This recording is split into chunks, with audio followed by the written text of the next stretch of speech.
And welcome to the Week 6 wrap-up edition of the College 12-Pack. A little different show this week. I'm your host, Patrick Connor, Senior Editor of the College Wires. With me, as always, Tyler Antuno of LSU Tigers Wire. Being that it is Monday and we're wrapping up the weekend that was, we're going to break the 12-pack into two 6-packs. The first 6 going down today, we're going to be talking about some key games that happened over the weekend, and we will be back on Wednesday to record. You'll be hearing this on Thursday for the second 6-pack as we get you ready for Oregon, Washington, and several other key games that are going to be going down in Week 7. But Tyler, we're going to kick things off with the biggest game of the week. Obviously, College Game Day was there. OU, Texas, the Red River rivalry. The last time that this game will be played under Big 12 rules, or at least Big 12 officiating, moving that game over to the SEC starting next season. But there is an opportunity here that we could see this game played again this year in the Big 12 championship game at not at Jones AT&T. AT&T Stadium in Arlington, Texas. This game it had it all. It had special teams. It had key scoring.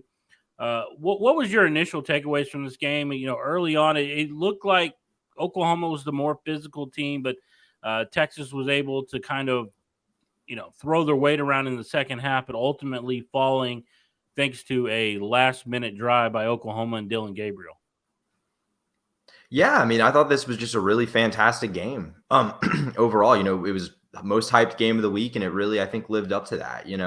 Like you said, Oklahoma really punched them in the mouth early. I thought, forced a couple mistakes, got a lead in the game, and they just really played well. I think Dylan Gabriel had probably the best game of his career. Had that iconic moment leading the game-winning drive. Back and forth game. Credit to Oklahoma for pulling it out, though. I mean, really good game for them offensively, an offense that had been maybe a little bit inconsistent. I think we wondered, do they have the receiving talent that they've had in past years? Well, Jaleel Farouk really stepped up. He had a huge game, had 130 yards on 5 catches. That really helped their offense tremendously. And looking at the Texas side, I mean, it wasn't a bad, this was just a really good game that sometimes you lose, I think. I don't know if there's any grand declarations to make. I mean, I thought Quinn Ewers played pretty well overall, had a couple of mistakes, had the 2 interceptions. One of those, the first one was his fault. The second one, not so much, kind of got jarred out and popped in the air. It was sort of a weird play. But, just ultimately those mistakes weren't quite enough, even with Jonathan Brooks having a good game on the ground. He had 129 yards in this one, but Texas turns the ball over 3 times. Oklahoma turns it over 0. And that usually is going to tell you the story of the game, especially in a tight one like that. Yeah, you look at the turnovers. I would also point to the sacks. Quinn Ewers under pressure a lot in this game. Sacked 5 times.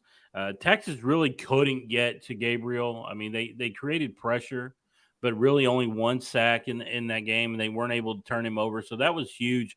But the one thing I will point to, and really something that Texas and Oklahoma have kind of been good for their perspective units. Oklahoma really good in the red zone this year.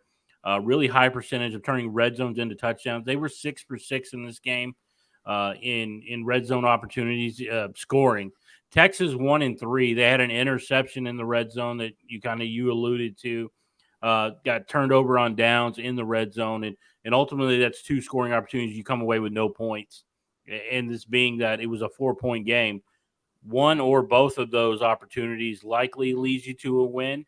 That was really tough for Texas to deal with. And it just goes back to kind of the big question with Texas this year is they have one of the highest field goal percentages in the red zone in the Big 12 this year. Actually, I think it's the highest. 3rd lowest touchdown percentage in the Big 12 once they get into the red zone. So these things have continued to bite Texas this year, and it finally cost them in a game. But, they lost 4 points to a ranked team, an Oklahoma team that is much improved from a year ago. They've already matched their win total from last season. So now we're looking at Oklahoma as the clear best team in the Big 12. Texas is a close second. And like I said, it still seems like they are on a collision course to meet again in Arlington, Texas. Texas right now kind of holds that second spot, so to speak. There are some other teams, if you look at the Big 12 standings, that might be ahead of them. But I think when it's all said and done, it's likely going to be Texas, who is going to be facing off against Oklahoma. Despite the fact that West Virginia, who's 2-0, actually would hold that second spot if the season were to end today. But West Virginia obviously has some big matchups coming down the stretch that they're going to have to win if they want to secure that spot to face Oklahoma. Yeah, I agree. I think the odds are pretty high that we're going to see this one again. And so look, because of that, this isn't like season over for Texas. I mean, I think it's pretty clear Oklahoma now with this win becomes the clear favorite in the Big 12 and maybe a potential team that could be a favorite to make the college football playoff. But you can't count Texas out of that mix. I mean, assuming they don't lose again, they've still got that Alabama win. You get a chance, you win out, you're going back to, Jerry World, you're playing Oklahoma again. You win that game, you're probably back right in the playoffs. So, I don't think this is season over by any means for Texas. But, obviously small margin of error the rest of the way. And for Oklahoma, just really impressive. We haven't seen this team be really, it's been, they weren't able to do it last year with Brett Venables, be competitive on a national stage like this, and they're doing it again. They're in the playoff mix. This game had just a lot of excitement for the first time in a few years. Just good, exciting weekend for both teams, I would say, overall. Absolutely was. And we'll get into Alabama here in a moment as they took on Texas' biggest rivals within the state, A&M. We'll talk about that game a little bit later in the show. Georgia and Michigan are the top two teams right now in the rankings. Georgia's number one, Michigan's number two. Sometimes you'll see power rankings where people will have Michigan over Georgia just because they look more impressive. But I felt like both teams really were impressive this past weekend, winning big, dropping 50 points against conference foes. And they really did it the same way defensively. Offensively, it looked a little different. Michigan a little bit more on the ground game. Georgia a little more throwing the football. Not something that we're used to seeing in recent years. But when you look at what they were able to do, Georgia held Kentucky to 183 yards, only one red zone opportunity. Michigan, 169 total yards allowed to Minnesota. And they had no opportunities in the red zone. So not surprising that both of these teams were able to throttle opponents that you expect them to beat down based on where we kind of project both of these teams as the season goes on. Yeah, Georgia, I mean, we said it on the podcast last week. We talked about it. Kentucky was going to try to out Georgia in this game. And we were going to see how that worked. The answer was not very well. Georgia kind of just manhandled them in this game, 51-13. I mean, I think the yardage ended up being like 608 to 183. Sorry. Yeah. So, I mean, just a complete domination in this game. I'm really surprised, not that I thought Kentucky was going to win this game, because I didn't, but I didn't necessarily think this Georgia team was built to beat anyone like that, let alone, a team that at least, is solid sometimes. So I think that, impressive win for Georgia. I thought it was by far the best game of Carson Beck's career so far. He really seems like, maybe there's something there. Maybe the ceiling there could be a little bit higher with the passing offense than it was with Stetson Bennett. We saw Brock Bowers have a huge game this week once again. He's just such a good player, just so unstoppable. We've seen good tight ends in the past be really tough to defend at the college level. I mean, Kyle Pitts was practically unguardable. We've got another guy like that in Brock Bowers. He's probably the best overall player in the country. But looking at Michigan too, I mean, really similar kind of deal. Didn't have to do as much offensively, but just in a complete smothering defensive performance. I mean, Minnesota couldn't do anything. That's a team that really, I think, isn't that good this year.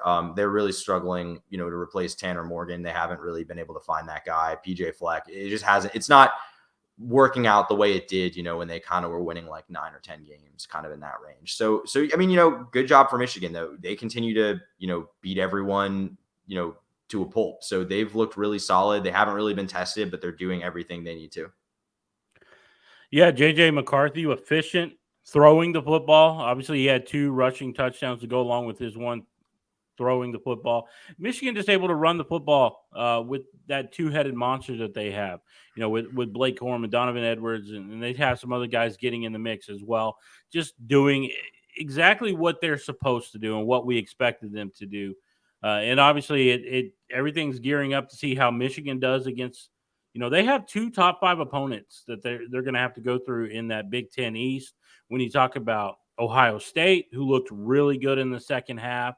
You talk about the Nittany Lions, who were doing well. So, it's another one of those. We're going to get a lot of good football, I think, down the stretch, and it's going to kind of clear up the picture and figure out who is where when it comes to college football playoff seeding. But right now, you had to like what we saw this weekend when you look at Michigan, when you look at Georgia, and just proving why they are the top two teams. A little bit of a surprise this year. Louisville is coming in and undefeated, stayed undefeated after beating Notre Dame this weekend, a team that Notre Dame, we thought, even after their loss to Ohio State, it was a close one. We still felt Notre Dame had a lot to prove, but they were a very good team and led by their transfer quarterback, Sam Hartman. But he picked a heck of a time to have an awful game in this one. He was picked off 3 times, 2 forced fumbles. Louisville was able to score 13 points off turnovers. This game was 33-13 in the fourth quarter. It was close up until the fourth quarter. Louisville runs away with it essentially, and just looking at Jahar Jordan, he dominated once again. He's been a really good running back for them this year, but I was a little bit surprised that this game was not competitive late in the fourth quarter, given how Notre Dame had played this year. Yeah, first of all, really intriguing team in Louisville. This was kind of something of a coming out party for Louisville and Jeff Brom. Jeff Brom, inherited a program that, Scott Satterfield left for the Cincinnati job, but he was sort of under some pressure. They were kind of underachieving. Year one, he's got them at 6-0. That's something. And to win this game the way they did, it was a tight game, like you said. Fourth quarter, they sort of start to pull away. I mean, it was a really impressive performance defensively, especially, a Notre Dame offense that I think we thought was really good, both running the ball and, with Sam Hartman making some plays in the passing game. Probably one of the worst games of his, certainly the worst game of his Notre Dame tenure, one of the worst of his career overall as a starting quarterback. It was concerning for Notre Dame, I would say. After the way you played last week against Duke, that was encouraging. That was a step in the right direction. Now you got 2 losses and is, looking like you're not going to be a playoff contender. I think Marcus Freeman's a good coach. I don't want to be too down on him, but they've now lost a couple games this year that are pretty hard to swallow. And I think that's going to be tough if he can't sort of take a leap next year. But again, Louisville just really impressive. Credit to them. Like you said, Jawar Jordan went for like 149 in this game, 149 yards, 143 yards and 2 touchdowns. So, they didn't get a ton from Jack Plummer in the passing game, but were able to run the ball. And I look at this team and I think that maybe they're an ACC contender. Florida State's obviously good. Duke is good. We'll see what the deal is with Riley Leonard, how many games he's set to miss. Could be a key factor there. Clemson has its problems. We'll see about North Carolina. Point being, this team to me is as much in the mix as any of those teams, I would say, except maybe Florida State, but. Yeah, you look at Louisville right now. Again, if the season ended today, Louisville plays Florida State in the ACC championship based on their conference record. You're right. UNC, Duke, those 4 teams, they have not lost an ACC game yet this season. So those are really the 4 we're looking at. Clemson's going to need some help. Georgia Tech's sitting in a good spot right now, 2-1, and we'll talk about Georgia Tech in a little bit. As we continue on the college 12 pack. But yeah, when you look at the teams that we kind of expected, Clemson and Miami, not really looking good right now. But, Florida State, I think, is the team that we all thought was going to be at the top. Louisville is the surprise. I think we agree that we thought Louisville was going to be better than they were under Satterfield, and maybe it was going to be a year or 2 before Braun really made an impact. But he's made an impact immediately, and that's really helped out this team. And again, just able to take advantage of the opportunity that was presented to him. And Hartman, who had not been picked off this year, throws 3, fumbles twice, as we said.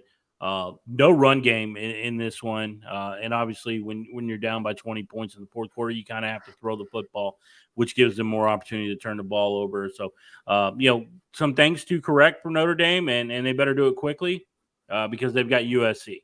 And they're a team that can put some points on the board, so they're going to have to be ready.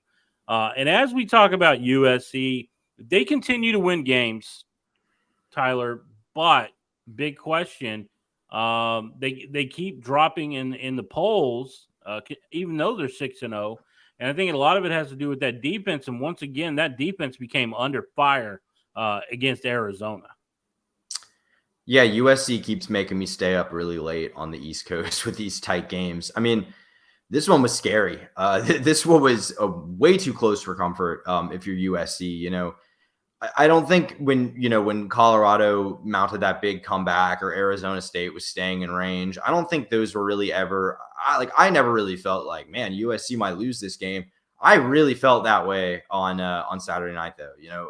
Arizona absolutely could have won this game. In fact, they scored to potentially tie it in the first overtime. They had the opportunity to go for 2 and win the game. I still think they should have. I don't know what the specific philosophy is or the analytics say there, but I just have to imagine that gives you a better chance to beat a team like USC than extending the game and letting Caleb Williams continue to make plays. But speaking of Caleb Williams, this wasn't his best game. He had 4 total touchdowns, 3 were on the ground. Didn't really do a tremendous amount in the passing game, though. And it was another game where USC's defense was just really bad. They gave up more than 500 total yards of offense. Noah Fafita, the quarterback, backup quarterback, by the way, Jaden Delore is hurt right now. He had 303 yards and 5 touchdowns. So, really stressed that defense. Went to triple overtime. USC needed to win in the dueling 2-point conversion section, but definitely concerning, especially with a Notre Dame team, up next. It's licking its wounds, but, I still think a decent, USC's not very well matched up against them. Yeah, and you talked about the backup quarterback, but you got to talk about former UTEP wide receiver Jacob Cowing, who had 4 touchdowns in this game, 10 receptions. I mean, not a huge number of yards, but he made them count as they scored 4 touchdowns. This was my lock of the week last week. I felt like, or upset of the week, I should say. I felt like Arizona could push USC. I thought they would likely win the game, and they came close, obviously going into 3 overtimes. But again, we have a lot of these questions about USC, and offensively they're not there, but you're talking about a USC defense that's given up 27 points per game this season. And it's even worse when you really look at how they've been the last few weeks. And it's not going to get any better, I don't think, when you look at USC and look at their schedule. They've got to answer a lot of things, especially if they want to keep up with the Washingtons and the Oregons of the Pac-12, because those 2 teams, they look a little more complete. And really, I think that they're really going to push it. And then I know we have a Washington versus USC matchup that's going to be coming up in early November. We're still 4 weeks away from that. But right now, my biggest concern with USC has to be on the defensive side of the ball. And really everything that went on against Arizona gave me no confidence that Alex Grinch can correct these issues. Yeah, I mean, I'll just continue to beat that drum. We've been saying this since before the season even started. We've been saying it since the show started in the offseason. So, yeah, I mean, it's pretty obvious that defense is a limiting factor. If I were a USC fan, it'd be kind of frustrating to me that, Lincoln Riley seems to be kind of wasting what's a generational offense, with Caleb Williams on a defense and defensive coordinator and Alex Grinch that just doesn't seem to be working. But they haven't lost yet. So, obviously, that's a bit premature to say. But just the way they play, they don't look like a playoff team to me. I mean, this looks like a team that's going to lose 1 or 2 games, before we hit November or before we hit December. The big concern, like you said, we've talked about wasting the generational talent on offense. This USC team over the last 3 weeks has given up 36.7 points per game. And that just tells you how much more work the offense, Lincoln Riley, Caleb Williams are having to do to overcome a team that's given up nearly 37 points per game, and why I am concerned with this game, even though they are undefeated going up against a 2-loss Notre Dame team, why I think that Notre Dame might be the team that they've got to pay attention to this week. They might lose to. So we'll get more into that in our second show of the week, but right now USC not looking good, and they've got to fix a lot of things. Now we go over to the Texas A&M versus Alabama game, and really, when you look at this game, it looked like A&M might defeat Alabama, giving them only their second loss to an unranked team in the Nick Saban era, 115-1. That one loss came to A&M, but ultimately that defense really stepped up, and A&M just could not come up with enough answers offensively to challenge a really good defense that Nick Saban has there in Tuscaloosa. Yeah, frustrating game for Texas A&M. A game that I think they had a chance to win, a game they were sort of controlling for a while there. There was kind of a point in the third quarter where it was like, okay, what's going to happen here? But they couldn't pull it out. Alabama's defense, which we knew was really good, has looked the part in every game this year. Really, even in the Texas game, looked really good once again. Max Johnson couldn't really do anything. I'm not sure Connor Wegman would have made much of a difference in this game. Maybe he would have, but I'm a little bit skeptical. Yes, ultimately couldn't make enough plays against this really good defense to win the game. And, Alabama, credit to Jalen Milroe. I mean, this was probably the best game of his career. Was really sharp, I thought, in this game. Had like 3 touchdowns, went over 300 yards. So really good showing from him, a guy that I think continues to progress into the role, has his limitations, but is playing some pretty good football overall. And also can't be discounted that Jermaine Burton was a big part of that, went for 197 yards and 2 touchdowns. We've talked a lot about this Alabama team, not having the kind of playmakers that it has in past years. Still think that's the case, but, obviously encouraging to see a guy like Jermaine Burton step up and have a game like that. But yeah, I mean, this is still pretty clearly the top dog in the SEC West. Things to get interesting. Ole Miss, LSU, and Texas A&M all have just 1 loss in conference play. LSU and A&M still haven't played. LSU and Alabama still haven't played. Ole Miss and A&M still haven't played. So the point I'm trying to make is there's a lot of different ways this could play out, and it might just simply be Alabama runs the table and wins the West again, but I'm not so sure. Yeah, it's going to be tough for Alabama. The offense is inconsistent, but we'll see how that matchup comes down the road against LSU. I still think that's going to be a key matchup. Obviously, Ole Miss as well. I mean, they've already beaten Ole Miss, but Ole Miss can make some noise if something were to happen to Alabama down the stretch. There's a lot going on there, but once again, Nick Saban finds a way to win a game. And really they control their destiny right now. If you look at what Alabama's got, I know that they want another shot at Georgia, and we'll see if that comes to fruition. But really, A&M is a team that we just keep waiting for. It's like they're going to take that next step, and we thought that they were going to take this next step. We saw the dominance that they were able to put over a hapless Arkansas team, to put it mildly. They just don't have enough. But A&M has had these opportunities, but a loss to a Miami team that Miami didn't look good this past weekend. So we have their questions about them, but A&M had the opportunity all right in front of them, and obviously they lose this football game in a way that you had the lead. And you gave it up, and you couldn't score. So now A&M's back to the drawing board once again. They've got to find a way to get back on track and hopefully get the opportunity to bypass some of these teams. But right now, it's not looking good for A&M when it comes to an opportunity that was right in front of them. And for our last segment of the College 12-pack this week, the College 6-pack here on Monday, Mario Cristobal repeated history. We had a redo of Oregon 2018, C.J. Verdell fumble against Stanford, ultimately losing in overtime. When you look at this game, but Miami, who hadn't played an ACC game yet, goes up against Georgia Tech, has the opportunity to win the football game. How do you not take a knee? Tyler, explain this to me. I need you to – I'm going to go full office right here. Why don't you explain it to me like I'm 5 years old? I can't do it. Look, sometimes this was like sometimes something just happens where like I sleep on it, and then the next day when I'm watching my Jacksonville Jaguars beat down on the Buffalo Bills, I still just can't stop thinking about why didn't Mario Cristobal kneel the ball there. This was one of those games.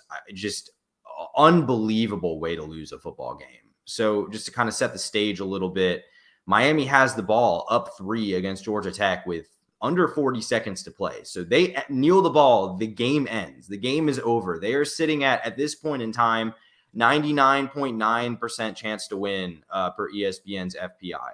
Of course, Mario Cristobal doesn't do that. He runs the ball instead. Miami fumbles. Georgia Tech recovers and scores a last-second touchdown on a really nice pass from Haynes King. Just unbelievable. unbelievable that you could allow that to happen. I mean, apparently this is a philosophical thing for Mario Cristobal. Like, he doesn't kneel the ball. He just doesn't believe in kneeling the ball. I mean, like you said, they lost a game when he was at Oregon in 2018 against Stanford in the exact same way, pretty much the exact same circumstance. And if you look at, play-by-plays from the games they've won this year, games they've won when they've had the ball in the final minute, they never kneel. They always run. The final play of the game is always a run play followed by end of game. I don't understand. Like, I truly don't. I don't know what the logic is behind that. I don't know why you would ever do that. But in this case, I mean, it cost them to lose a game that they didn't play well in at all, but also still had absolutely no business losing, no excuse for losing it other than coaching. I mean, if I were a Miami fan, I would just be beside myself. I just, there's nothing else to say. They call it the victory formation for a reason. You line up, you kneel it, game's over, you win. Yes, and it goes back to what happened. Facing a 2nd and 3 against Stanford in 2018, Mario Cristobal decides to run the football. C.J. Verdell fumbles the ball, forced by Noah Williams. They get the ball. They tie the game up with a drive with 51 seconds. They tie the game, go to overtime, and win it 38-31. In this instance, they fumble the football, and then Georgia Tech finds a way to win this football game. There's no reason why we should be even talking about this game. It seemed like Miami was clearly the better team, and they should have won this football game, but it just goes to prove that Mario Cristobal doesn't pay attention to history. Historically, you have a problem with this. And I thought it was funny in hindsight. He says, yeah, we should have kneeled the ball, but it's like, yeah, as you pointed out, he never kneels the ball. Yeah, I was wondering about that too. Sorry. I just, Yeah. No, you're good. I agree with you. It's like you never kneel the ball, and you go in after the game and say, oh, I should have kneeled the ball, which you never do it anyway. And that's ultimately what cost you the game and could cost you a shot at playing for the ACC championship, because let's be honest, through 4 games, they look like a team that was poised to be a contender in the ACC. And now this loss kind of puts you behind the 8 ball. Obviously, they have opportunity because they haven't played any ACC games outside of this. But, as we know, they are going to have to play some teams down the stretch that are really going to push them. It did not help things to lose to Georgia Tech, who now is above you in the standings in the ACC. And we'll see how this race goes throughout the week, throughout the season. But right now, like we've talked about, it looks like a Florida State versus Louisville right now, and there's going to be opportunity. But still, just looking at what happened and how this all played out, not a great look for Mario Cristobal. But that's going to do it for this edition of the College 12 Pack. For Tyler, I'm Patrick. We'll see you on Thursday.